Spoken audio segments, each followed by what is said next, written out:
The more you try to stay on her mind, the faster you disappear from it. It sounds counterintuitive at first because everything in you wants to do the opposite.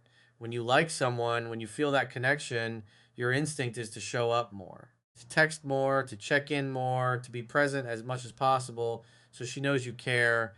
It feels like effort equals attraction. Like consistency means security. Like the more you give, the more she'll feel. But that's not how it plays out because when you're always there, always initiating, always replying instantly, always making yourself available, you remove something essential from the dynamic. You remove space. And without space, there's no room for curiosity to exist. Think about it. If she knows what you're doing, how you feel, and when you'll respond at all times, there's nothing left to figure out. No mystery, no anticipation, no reason for her mind to wander in your direction. You've made everything clear, accessible, Mm. and predictable. And predictability doesn't create attraction, it creates comfort, but not intrigue. It keeps things stable, but it doesn't make her think about you when you're not there because you've trained the interaction to be constant. She doesn't have to wonder about you. She just has to wait, knowing you'll show up again. That's where most men lose the dynamic without realizing it. They think they're building connection, but what they're actually doing is removing tension. And tension is what keeps someone mentally engaged. It's what creates that pull, that subtle curiosity that makes someone check their phone, think about what you might be doing, or wonder why you haven't reached out yet. When you over pursue, you eliminate that tension completely. You become easy to access, easy to predict, easy to understand. And while that might sound like a good thing, it actually lowers your perceived value. Not because you're not valuable, but because you're making yourself too available for her to fully feel it. Value is often recognized in contrast in what's there and what's not, in presence and absence. But if you're always present, there's no contrast. There's no shift for her to notice, no difference for her to feel. And without that difference, your presence becomes normal. It blends into her routine instead of standing out in her thoughts. This doesn't mean you stop caring or become distant for the sake of it. It means you understand that constant availability doesn't create attraction, it often reduces it. Because attraction isn't built on how much you give, but on how that presence is experienced. And when there's no space to miss you, there's no reason for her to think about you at all because the more you try to stay on her mind, the less space you give her to actually do it. The moment you pull back, something shifts, not just in your behavior, but in how she experiences you. Before, everything was predictable. She knew when you'd text, how you'd respond, how available you were. There was a rhythm to it, a consistency that made things feel stable. But when that pattern changes, even slightly, it creates something that wasn't there before, uncertainty. And uncertainty has a powerful effect on the mind. When things are clear and predictable, there's no need to think deeply about them. The brain doesn't waste energy analyzing something it already understands. But when something becomes unclear, when a pattern breaks, when behavior changes without explanation, it draws attention. Because now there's something to figure out. When you stop texting as often, when you don't respond immediately, when your presence becomes less constant, it interrupts the expectations she had of you. And that interruption creates a gap between what she expected and what's actually happening. That gap is where curiosity begins. At first, it might feel small. A moment of noticing that you didn't reach out when you usually would. A pause where she expected a reply but didn't get one right away. It's subtle, but it's enough to register. And once it registers, it starts to grow because now, instead of you thinking about her all the time, she begins to think about you. Not in a forced way, but in a natural response to something that doesn't make sense yet. Why hasn't he texted? What is he doing? Did something change? These questions don't come from anything you said, they come from what you didn't do. And that's the key. You're not trying to create attention. You're allowing it to form by stepping back and letting her experience the difference. You're giving her the space to notice your absence instead of constantly filling it with your presence. That space creates mental activity because when someone doesn't have all the answers, they start looking for them. They replay interactions, they analyze behavior, they try to understand what shifted. And in doing that, their attention naturally moves towards you. Not because you're chasing it, but because you've removed the predictability that made things easy to ignore. This is where most people get it wrong. They think pulling back means disappearing completely or playing games. But it's not about extremes. It's about balance. It's about not overextending yourself to the point where there's no room left for her to engage, think, or wonder.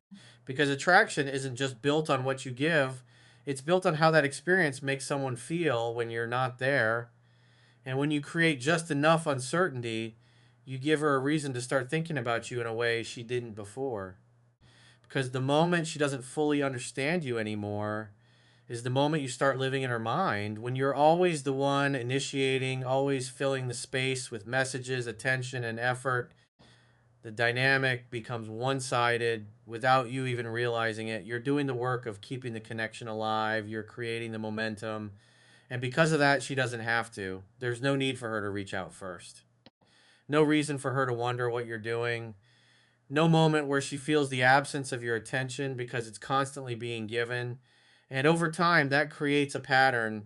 You become the source of effort, and she becomes the receiver of it. Not necessarily by intention, but by repetition. And when one person is always giving, the other naturally gives less. Not because they don't care, but because the dynamic doesn't require them to. That's where attraction starts to weaken. Because real attraction isn't built on one person doing all the work. It grows when both sides invest, when both people think about each other, reach out, and contribute to the connection. And that can't happen if you're constantly filling every gap before she has the chance to. The moment you step back, that dynamic begins to shift. You're no longer the one maintaining everything, you're no longer the one creating all the interaction. And in that space, something new is introduced, responsibility on her side. Now, if she wants connection, she has to participate. She has to reach out. She has to think about what to say. She has to initiate in ways she didn't before. And that act of initiating isn't just communication, it's emotional investment. Because when someone takes action, they become more connected to the outcome. When she starts texting you first, when she starts wondering what you're doing, when she begins to put effort into maintaining the connection, she's no longer just receiving your attention, she's contributing to the experience. And that contribution changes how she feels because the more someone invests, the more they value what they're investing in. It's not about manipulation, it's about human nature. Effort creates attachment. The more she puts in, the more she starts to care about what's being built. This is why stepping back is so powerful. Not because you're trying to make her chase, but because you're allowing a balanced dynamic to form. You're creating space for her to meet you halfway instead of doing everything yourself. And in that balance, attraction has room to grow because now she's not just experiencing you, she's thinking about you. She's not just responding, she's initiating. She's not just present, she's engaged. And that engagement is what keeps you on her mind. Because when she has to invest to maintain the connection, she becomes emotionally connected to it. And the more she invests, the more she starts to feel. When you're always around, always available, always present in her day, your presence becomes something she adapts to. It's there, it's consistent, it's expected. And because it's expected, it doesn't create a strong emotional response. It simply exists as part of her routine. That's the part most people don't notice. They think being there all the time increases their value, but in reality, it often does the opposite. It makes their presence familiar to the point where it stops standing out. Not because they're not important, but because there's no contrast to highlight their importance. Everything blends together. But the moment that presence is no longer constant, something changes. When you're not there in the same way, when your attention isn't as frequent, when your energy isn't always available, it creates a shift she can feel even if she can't immediately explain it. Because now there's a difference. Before, she didn't have to think about your presence, it was just there. But now she notices when it's not. She notices the silence where there used to be conversation, the space where there used to be attention, the moments where she expected you, but you didn't show up in the same way. And that difference creates tension. Not negative tension, but emotional tension. The kind that makes someone aware of what's missing, the kind that makes them pause and think, even briefly, about why things feel different. That's where your absence becomes powerful. Because absence doesn't just remove you physically, it amplifies your impact mentally. It takes what was once normal and turns it into something noticeable. It highlights the role you played by showing what life feels like without it. And over time, that awareness grows. She starts to reflect on the moments that used to be filled by your presence, the conversations, the attention, the consistency. And when those things aren't there anymore, they become more defined in her mind than they ever were when they were constant. This is why absence often creates stronger emotional reactions than presence. Because when something is always there, it's experienced passively. But when it's gone, it's experienced consciously, becomes something the mind actively recognizes and processes. And that process leads to thought. She starts thinking about you more, not because you're trying to get her attention, but because the space you left behind is now noticeable. It stands out against everything else. This doesn't happen through effort or force. It happens naturally when you stop overextending yourself and allow your presence to have limits. Because when your presence isn't guaranteed, it becomes valuable. And when that value is felt through absence, it becomes something she can't easily ignore. Because sometimes the moment you're not there is the moment she starts feeling you the most. Pulling back isn't about creating distance just for the sake of it. It's not about playing games or trying to manipulate how someone feels. It's about redirecting your energy back to where it belongs, yourself. Because when you're constantly focused on her, what she's doing, when she'll reply, how she feels, you slowly lose connection with your own direction. Your time, your attention, your mental space all start revolving around something external. And the more that happens, the less grounded you become in your own life. That's where imbalance begins. But the moment you shift that focus, everything starts to change. Not in a loud or obvious way, but internally. You begin to invest your time into things that actually build you, your goals, your routine, your physical and mental discipline, your purpose. And that shift is noticeable. Not because you're announcing it, not because you're trying to prove anything, but because your behavior reflects it. You're less reactive, less available for things that don't align with your priorities. You're more focused, more intentional with your time. And that creates a completely different impression because now your life doesn't revolve around her, it moves independently. You're not waiting for messages. You're not adjusting your day around her responses. You're not seeking validation through attention. You're building something that stands on its own. And that independence carries weight. It shows that your attention is valuable, not because you say it is, but because of how you treat it. You don't give it away constantly, you don't overextend it, you direct it toward what matters. And that naturally increases how you're perceived because when someone sees that you're not dependent on them for your sense of direction, it changes the dynamic. You're no longer someone trying to be part of their world. You're someone who already has their own. And that's what draws attention, not effort, not over pursuit, but presence with purpose. This is what most people misunderstand about pulling back. They think it's about reducing effort when in reality it's about reallocating it. Instead of pouring everything into one connection, you invest it in your growth, and that growth reflects outward. It shows in your confidence, your composure, your ability to stay grounded regardless of what's happening around you. You're not easily shaken, not easily distracted. You're focused. And that focus makes you stand out without trying because while others are reacting, you're building. While others are chasing, you're progressing.